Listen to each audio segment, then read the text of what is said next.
পুরুলিয়া জেলার কাশীপুর ব্লকের সোনাতলী মাধ্যমিক বালিকা বিদ্যালয়ে নৃত্য নন্দিনী মুক্ত মঞ্চের শুভ উদ্বোধন হলো আজ।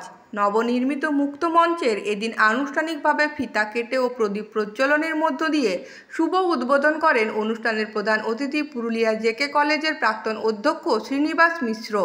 এছাড়াও এদিনে এই অনুষ্ঠানে উপস্থিত ছিলেন পুরুলিয়া জেলা মাধ্যমিক বিদ্যালয় পরিদর্শক গৌতম চন্দ্র মাল সহ বিদ্যালয়ের প্রাক্তন ছাত্রী, বাঁকুড়া 2 নম্বর ব্লক স্বাস্থ্য আধিকারিক ডাক্তার সুমাইয়া খাতুন, দায়িত্বপ্রাপ্ত প্রধান শিক্ষিকা মীনা দত্ত, স্কুলের পরিচালন সমিতির সভাপতি সঞ্জয় ব্যানার্জি সহ বিভিন্ন স্কুলের শিক্ষক শিক্ষিকারা।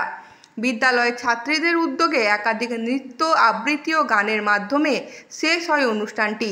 এই দিনের এই অনুষ্ঠানের বিষয়ে স্কুলের দায়িত্বপ্রাপ্ত প্রধান শিক্ষিকা মীনা দত্ত জানান, স্কুলের ছাত্রীদের অনুষ্ঠান করার জন্য কোনো মুক্ত মঞ্চ ছিল না, তাই আমরা উদ্যোগ নিয়ে এই মুক্ত মঞ্চ তৈরি করলাম।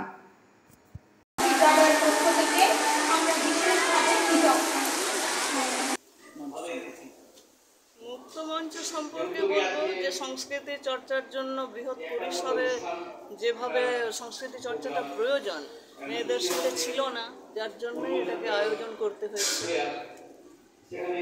কি উদ্দেশ্য? এটার উদ্দেশ্য একমাত্র সংস্কৃতি চর্চা, যাতে পড়াশোনার সাথে সংস্কৃতি চর্চাটাও অব্যাহত থাকে, সেই জন্যে এটা প্রয়োজন। বিভিন্ন দিক দিয়ে স্কুলকে সাজানো হচ্ছে। আগামী দিনে নতুন কি আরো পরিকল্পনা রয়েছে? আগামী দিনের নতুন পরিকল্পনা হলো জামিনী রায় পুরস্কারের জন্য বিদ্যালয়কে অ্যাপিল করা। আমরা এর আগে 2টো পুরস্কার পেয়েছি, নির্মল বিদ্যালয় পেয়েছি, শিশুমিত্র পেয়েছি, এরপর জামিনী রায় 3য় পুরস্কার, যেটা নির্মল বিদ্যালয় হচ্ছে ব্লক স্তরের, শিশুমিত্র হচ্ছে জেলা স্তরের পুরস্কার আমরা পেয়েছি 2021 সালে। আর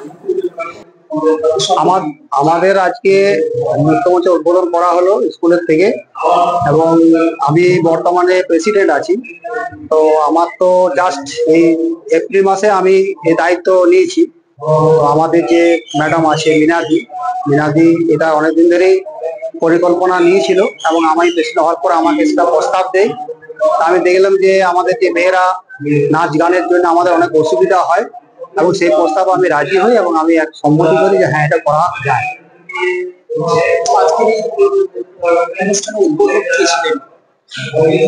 আজকের অনুষ্ঠান উদ্বোধন আমাদের জেকে কলেজের আমাদের প্রাক্তন অধ্যক্ষ ছিলেন আমাদের শ্রীনিবাস।